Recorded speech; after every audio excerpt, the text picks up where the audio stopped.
Hello everybody, welcome to the session on how to use the library page. So if you are on your browser, you can just type in www.library.up.ac.za.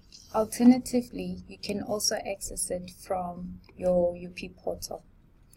Okay, so this is how the library page looks. You have your library home, your libraries and units, a search option, services, my library space, about us, and then if you would like to read the library, you also have that option here.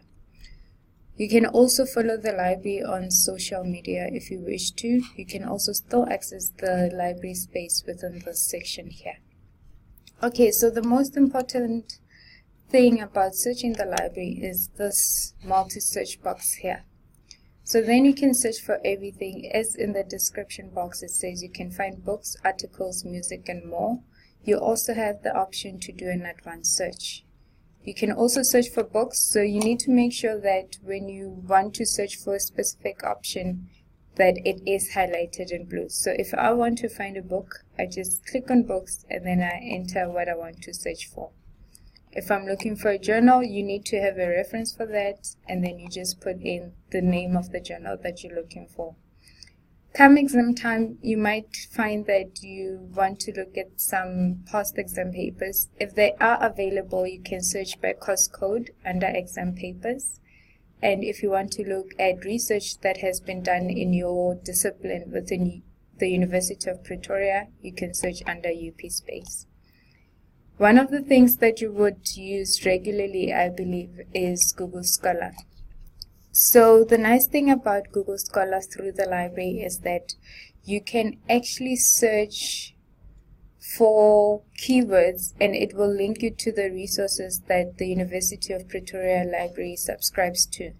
So let's say you use a specific keyword, but I will cover this in much more detail later on when I cover how to search on Google Scholar.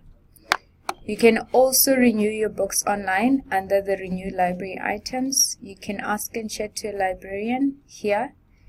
And you have your subject guide. So if you're in a specific engineering department, you can find your department under subject guides and it will link you with the resources that you can use. You can also log on to your portal from the library page. The most important thing to remember is that if you are working on Wi-Fi or your own internet connection, whether you are on campus or off campus, you will need to log on to your portal before you can use the electronic resources.